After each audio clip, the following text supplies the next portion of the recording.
എല്ലാ സുഹൃത്തുക്കൾക്കും ലൈഫ് വിഷനിലേക്ക് ഒരിക്കൽ കൂടി സ്വാഗതം ചെയ്യുന്നു. ഞാൻ GK തുമ്പക്കാരൻ.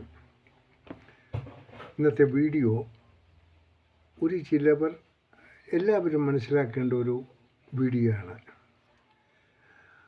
നാം ആദ്യമായി ചെയ്യേണ്ടത് നമ്മെക്കുറിച്ചൊന്ന് വിലയിരുത്തണം.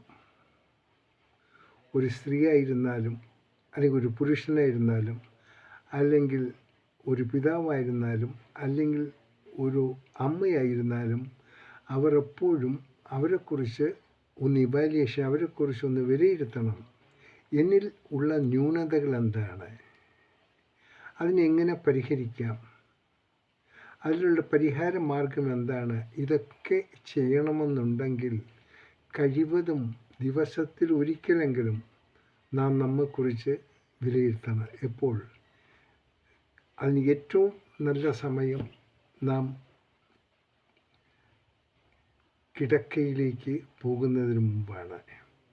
അപ്പോൾ ഇന്ന് നാം എന്ത് ചെയ്തു, ആരെ കണ്ടു, ആരോട് എന്തു സംസാരിച്ചു, നാം ആർക്ക് എന്ത് ഗുണം ചെയ്തു, നാം കണ്ട മനുഷ്യരുടെ ചിന്താഗതി എങ്ങനെയായിരുന്നു, അവർ നമ്മെ എങ്ങനെ കണ്ടു, ഇതെല്ലാം നാം ഒന്ന് ഇവാലുവേറ്റ് ചെയ്യണം.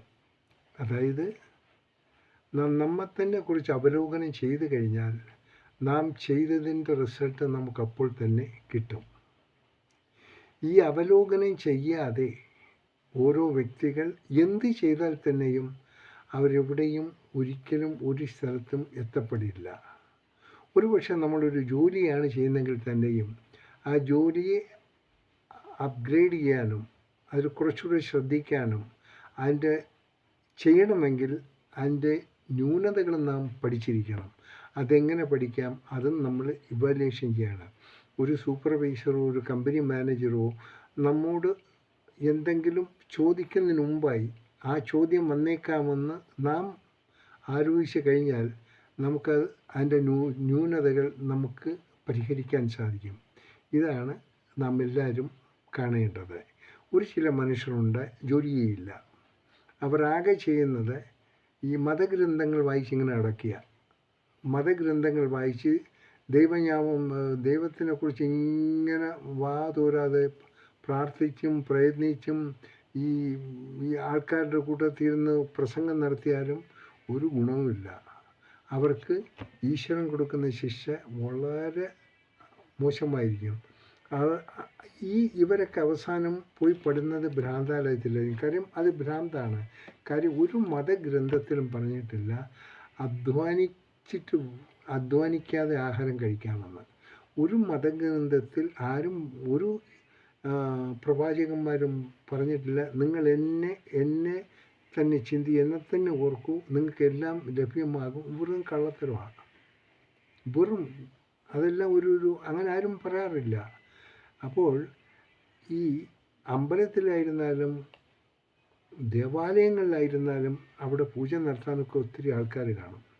അവർക്ക് അവിടെ ആൾക്കൂട്ടം ഉണ്ടാകണം. അവരെ കുറച്ച് അവിടെ ഇരുത്തി ദൈവവചനങ്ങൾ പഠിക്കും. പക്ഷെ ഇവർ ഒരിക്കലും ചിന്തിക്കില്ല, ഇവരുടെ വിലയേറിയ സമയം ഇവർ തിന്നുന്നത് ഒരു വീട്ടിലെ അമ്മയോടോ അച്ഛനോടോ അവരെ വിളിച്ചിരുത്തി ഈ വാദൂരാതെ പ്രസംഗിക്കുമ്പോൾ അവർ നശിപ്പിക്കുന്ന അവരുടെ വിലയേറിയ സമയമാണ്. ആ സമയം അവർ വീട്ടിലിരിക്കാനോ അല്ലെങ്കിൽ വീട്ടിലെ ശുചീകരണ കാര്യങ്ങൾ ചെയ്യാനോ അല്ലെങ്കിൽ ഭർത്താവിന് ആഹാര സമയത്തിന് കൊടുക്കാനോ ഇതൊന്നുമില്ലാതെ അവരുടെ സമയത്ത് അങ്ങോട്ട് അറ്റാക്ക് ചെയ്യുക.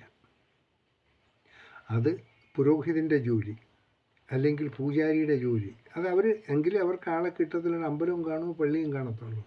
പക്ഷേ ഇത് മനുഷ്യനെന്ന് മനസ്സിലാക്കണം. മുൻകാലം എത്രയോ വർഷങ്ങൾക്ക് മുമ്പ് ഉണ്ടാക്കി വെച്ച പല ഒടികൾ, പല മതഗ്രന്ഥങ്ങളുമുണ്ട്. അന്നത്തെ കാലത്തനുസൃതമായി ഇന്ന് കാലം മാറി ഈശ്വരൻ തന്ന ബുദ്ധി നമ്മൾ ഉപയോഗിച്ചാൽ നമ്മുടെ ബുദ്ധി ഒരുപാട് വികസിച്ചെടുക്കാൻ സാധിച്ചു. അതിലൂടെ നാം പുതിയൊരു ലോകം കെട്ടിപ്പടുത്താൻ സാധിച്ചു. പക്ഷേ എങ്ങനെ ചെയ്തു കഴിഞ്ഞാലും ഒരു വ്യക്തി എന്നുള്ളത് അവൻ്റെ വ്യക്തിപ്രവാഹം അവനിൽ ഉണ്ടായിരിക്കണം. നമ്മുടെ കുടുംബമായിരുന്നാലും നമ്മുടെ എന്ത് തന്നെയായിരുന്നാലും നാം കഴിക്കുന്ന ആഹാരം നാം അധ്വാനിച്ച് തന്നെ ആയിരിക്കണം. അധ്വാനിക്കാതെ നാം ആഹാരം കഴിക്കരുത്. നാം ഒരിക്കലും പറ്റിച്ച് നാം ഫുഡ് കഴിക്കരുത്. കാരണം ഭാര്യ ഭർത്താവിനെ പറ്റിക്കരുത്, ഭർത്താവ് ഭാര്യയെ പറ്റിക്കരുത്, മക്കൾ മാതാപിതാക്കളെ പറ്റിക്കരുത്, മാതാപിതാക്കൾ മക്കളെ പറ്റിക്കരുത്. അതിനുള്ള ശിക്ഷ ഈ ലോകത്ത് നമുക്കിവിടെ തന്നെ കിട്ടും. ഇപ്പോൾ ചില കുടുംബങ്ങളിലുണ്ട്, ആരെങ്കിലും ഒന്നിൽ ഭാര്യയിൽ ഭർത്താവ് ഭക്തിമാർഗം സ്വീകരിക്കും. ഒന്നുമില്ലാതെ വെറും ഉഡായിപ്പാണ്. ഈ ഭക്തിമാർഗം എന്നും പറഞ്ഞാൽ ഒന്നുമില്ല, യാതൊന്നുമില്ല. പള്ളിയിൽ പോവുക, അല്ലെങ്കിൽ അമ്പലത്തിൽ പോയി ഇങ്ങനെ ഒരു പ്രദർശന വസ്തുക്കളായി ഇപ്പോൾ മതത്തെയും മത ആചാരങ്ങളെയും ഉപയോഗിക്കുന്നവരാണ് ഇപ്പോൾ ഏറ്റവും കൂടുതൽ ഇപ്പോൾ സമൂഹത്തിലുള്ളത്. ഇവർ അധ്വാനിക്കില്ല, അവർ അധ്വാനിക്കാനുള്ള മനസ്സേ ഉണ്ടാവില്ല. ഒരു വെറും മന്ദബുദ്ധികളാണ് ഇതൊക്കെ. ഇവരൊക്കെയാണ് യഥാർത്ഥത്തിൽ സാമൂഹ്യ ദ്രോഹികളാണ്, സമൂഹത്തെ ദ്രോഹിക്കുന്നവരാണ്. അതുകൊണ്ട് സ്നേഹമുള്ളവരെ, ഞാനിതൊരു വിമർശിക്കുകയല്ല, ഞാൻ കാണുന്ന എനിക്ക് മനസ്സിലാക്കാൻ പറ്റിയ പല കാര്യങ്ങളുമാണ്.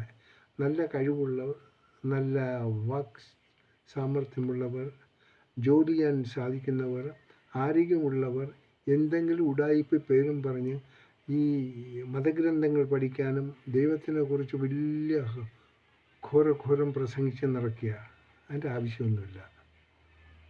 ഇനിയെങ്കിലും ഇങ്ങനെയുള്ള ചില ആൾക്കാർ ഒന്ന് മാറ്റി ചിന്തിക്കുക, മനുഷ്യനെ പറ്റിക്കുന്ന പണി നിർത്തുക. സ്വയമേ നിങ്ങൾ കഴിക്കുന്ന ആഹാരം നിങ്ങൾ തന്നെ പരിശ്രമിച്ച് നിങ്ങളുടെ പരിശ്രമത്തിൽ കിട്ടിയ ആഹാരമായിരിക്കണം നിങ്ങൾ കഴിക്കേണ്ടത്. മറ്റുള്ളവരുടെ ആഹാരത്തിൽ പങ്കുവച്ച് അവരുടെ വിയർപ്പിൻ്റെ വിലയുള്ള ആഹാരം നിങ്ങൾ ഭക്ഷിച്ച് അതിനെ പൊഴുട്ടാക്കത്തിൽ നിങ്ങൾക്കതിന് ഗുണവും കിട്ടത്തില്ല. ഒന്ന് ഓർക്കുക. അതുകൊണ്ടല്ല, ഈ വീഡിയോ കാണുന്നവർ ഒരുപക്ഷെ വിമർശിക്കാം, ഞാനൊരു ഈശ്വരനെ ധ്യാനിക്കുന്നവരെ ഞാൻ വ്രണപ്പെടുത്തും. ഒന്നുമല്ല, ഈശ്വരനെ ധ്യാനിക്കുന്നവർക്ക് ഒരു വ്രണപ്പെടുത്തലുമില്ല. ഈശ്വരനെ ധ്യാനിക്കുന്നവർക്ക് ആ ധ്യാനമെല്ലാം മനസ്സിൽ കൂടെ അതിനുവേണ്ടി പ്രത്യേക വീട്ടിലെ പണികളും കളഞ്ഞിട്ട്, അല്ലെങ്കിൽ കുഞ്ഞുങ്ങളുടെ കാര്യവും കാണാതെ എവിടെയെങ്കിലും കൂടെ ആരാധനത്തിൽ കുത്തിയിരുന്ന് സമയം കളഞ്ഞിട്ട് ഇവിടെ വന്ന് ആശ്വസിച്ചിട്ട് ഒരു കാര്യമില്ല. അത് വിഡ്ഢികളാണ്, വിഡ്ഢിത്തരമാണ്. അവരെ ഒരിക്കലും സമാധാനം അവർ ഉണ്ടാകില്ല, ഈശ്വരൻ കൊടുക്കത്തുമില്ല. ഈശ്വരൻ എന്താണ് ശരിയായിരിക്കുന്നത്? ഈശ്വരൻ ആരോടും ഒന്നും പറയില്ല. ഈശ്വരൻ ആർക്കും വഞ്ചിക്കാനും പറ്റില്ല, പറ്റിക്കാനും പറ്റില്ല. അവിടെ പോയി എത്രയിട്ട് നിങ്ങൾ വ്രതങ്ങളെടുത്തോ എന്ത് ചെയ്താലും എന്ത് നാമജപങ്ങൾ നടത്തിയാലും നിങ്ങളല്ലെങ്കിൽ ഈശ്വരൻ നിങ്ങളെ മൈൻഡ് ചെയ്യില്ല. അവർ ഗെറ്റ് ലോസ് എന്ന് തന്നെ പറയും. സോ ഈ ഓരോ വ്യക്തികളും അവരുടെ ഈ ചിന്താഗതി, ഈശ്വരനോടുള്ള ചിന്താഗതി അതെന്താണെന്ന് അറിഞ്ഞ് ആരാധിക്കാൻ ശ്രമിക്കുക. സ്വന്തം ജോലികളെ, സ്വന്തം കർമ്മങ്ങളെ മനസ്സിലാക്കി അതിൽ ഊന്നൽ കൊടുത്ത് സ്വയം ജീവിക്കാൻ ശ്രമിക്കുക. ഒപ്പം മറ്റുള്ളവർക്കും മാർഗദർശിയായി മാറാൻ ശ്രമിച്ചാലും. കാണാം വീണ്ടും മറ്റൊരു വീഡിയോയിലൂടെ. Thank you.